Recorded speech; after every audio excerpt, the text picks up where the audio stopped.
Bonjour. Une initiatrice, c'est pour moi euh, quelqu'un par qui un processus démarre. Si je considère la femme initiatrice, c'est que je considère qu'un processus peut démarrer à partir d'elle, qu'elle est l'instigatrice. L'homme ne peut pas être l'initiateur. Et je vous expliquerai aussi pourquoi. Le processus permettant à l'homme de devenir homme et qui ensuite permet la femme d'être pleinement femme. Pas si simple que ça. On peut s'imaginer un tout petit peu comme si la femme était une serrure et l'homme une clé. Et que, en fait, la serrure apprend à la clé de quelle manière entrer dans la serrure et de quelle manière tourner la serrure et de quelle manière ouvrir la porte. La clé sans serrure sert à rien. La femme et l'homme ont une puissance complémentaire. Et tant que la femme ne prend pas sa place juste, elle ne peut pas être initiatrice. Si au lieu d'être dans sa puissance, et j'en parle dans notre vidéo déjà, si au lieu d'être dans sa puissance, elle se trouve dans un pouvoir, dans ce cas-là, elle ne sera pas initiatrice. Dans ce cas-là, elle sera sûrement castratrice. Involontairement, certes, inconsciemment, sûrement, involontairement, absolument. Et si on commence par là, je dirais que la femme a toutes les raisons d'être dans son pouvoir, si toutefois elle y est. Car nous les hommes, nous ne prenons pas notre place vraiment. Pas facile non plus pour un homme de prendre sa place d'homme. Et la femme a de quoi être en colère à travers des viols, des violences qu'elle a vécues, la soumission, l'objectisation.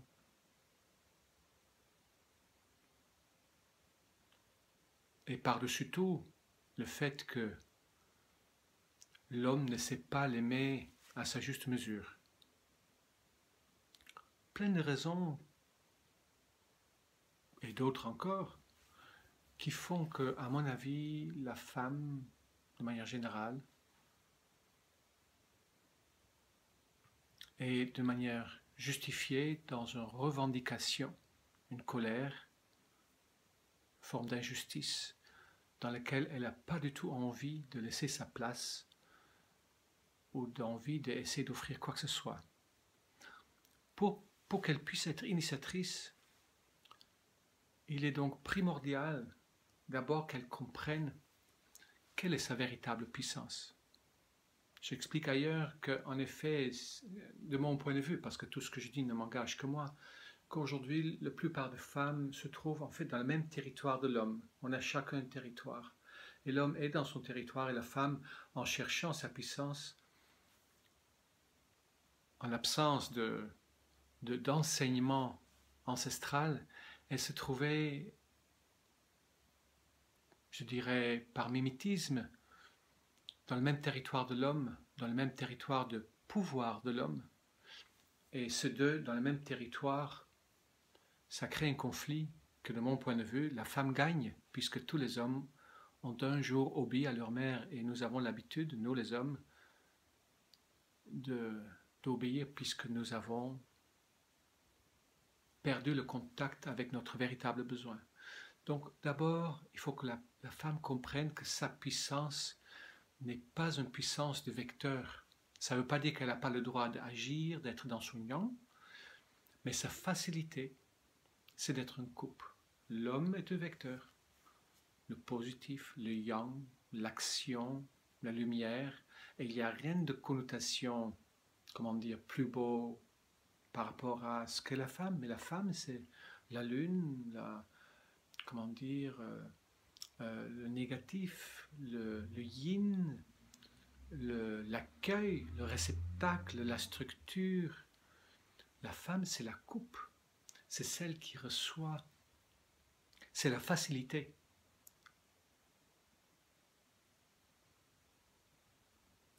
Mais puisque nous les hommes, nous l'avons soumise dans ce rôle, alors il est logique qu'elle n'a pas envie d'y retourner. En tout cas, pas comme ça. Et pourtant, c'est par là où ça commence. Nous, on n'a pas ce rôle de pouvoir initier la femme. J'en parlerai dans la prochaine vidéo un petit peu. Parce que nous ne sommes pas accueil, nous sommes chasseurs. Un peu comme dans l'image que l'homme part à la chasse et la femme tient la caverne. S'il n'y a pas de blessure et pas de douleur, c'est ce qu'elle aime le plus. Accueillir son Shiva, son homme, son mari, accueillir son bébé, accueillir la vie, accueillir ses invités, accueillir chez elle. Et elle a, de par ce don, quelque chose qui fait que nous, les hommes, on peut se nourrir sans nécessairement chercher la maman. C'est au-delà de l'énergie de la mère. Mais entre son regard, ses bras, son cœur, son sexe, son ventre, il y a pour nous les hommes quelque chose qui nous nourrit, qui nous guérit, qui nous apaise, qui nous rassure, qui nous calme chez la femme, sans pour autant être nécessairement le petit garçon. Mais pour ça, il faut d'abord que la femme accueille, qu'elle accepte d'être le réceptacle. Et ensuite, qu'elle ose sortir de sa colère et de sa revendication.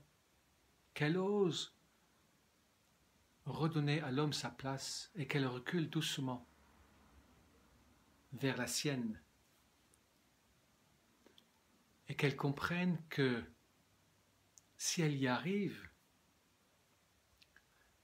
et si elle arrive à accueillir l'homme à partir de sa place divine, elle va faire de l'homme un Dieu. Si elle le fait à partir de ses blessures, elle va faire de l'homme un loch. Si elle le fait à partir de ses blessures, elle fera comme la mère de l'homme. Elle le castrera, elle le diminuera, elle exprimera ses vengeances en quelque sorte. Pas volontairement, pas consciemment, mais je vois beaucoup de cela. Si elle arrive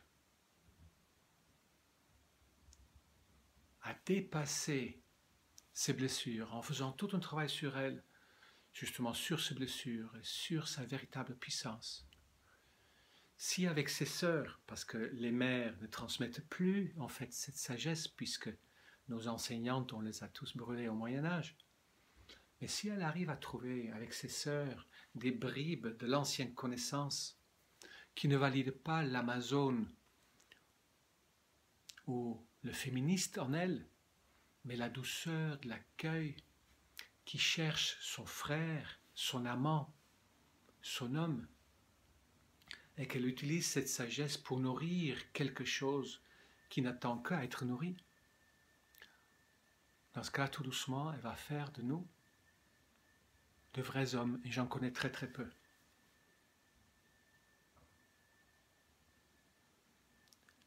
Et sans parole, pas besoin d'en parler. On peut s'imaginer un tout petit peu le principe. Les femmes sont très compliquées pour nous les hommes. Et on peut s'imaginer qu'un jour, je caresse ma compagne sur le bras et elle adore. Et le jour d'après, je me dis, ah, puisqu'elle aimait ça, je retourne et je la caresse encore une fois. Et du coup, elle n'aime pas. Alors, et si je retourne 2-3 fois à un endroit où elle n'aime pas, alors je finis par ne plus retourner si elle me le dit. Et comme c'est tellement aléatoire ce que la femme aime et ce qu'elle n'aime pas, pour la plupart du temps, alors nous les hommes, on finit par abandonner très souvent. Pendant que la femme, elle pourrait le faire autrement. Elle pourrait décider, et c'est une piste, elle pourrait décider de ne plus relever le négatif, ou en tout cas plus relever ce que l'homme fait dans ses maladresses, parce que nous, on est des enfants, on est maladroits, nous ne savons pas, nous cherchons toujours encore à plaire à maman.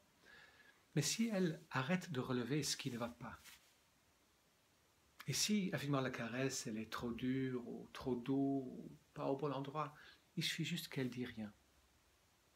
Mais quand, effectivement, c'est plaisant, il suffit juste qu'elle fait savoir « Chérie, ça c'est délicieux.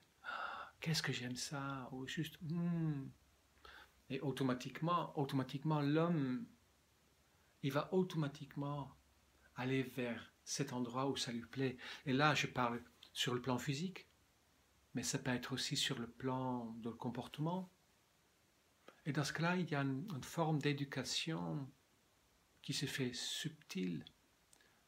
Et comme je dis encore une fois, que ce soit physique, psychologique, spirituel, sexuel, dans tous les sens du terme, à partir de ce simple aspect,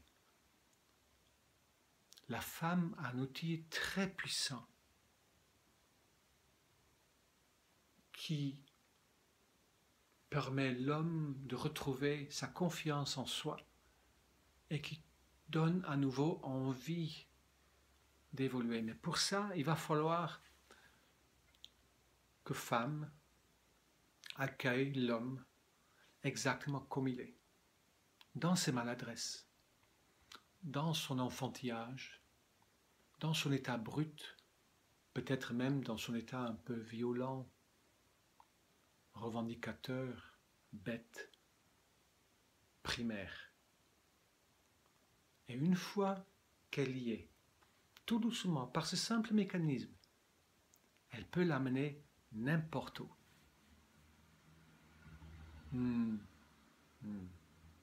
Et l'homme, bien évidemment, a son travail à faire aussi. Je reviendrai dessus autrement.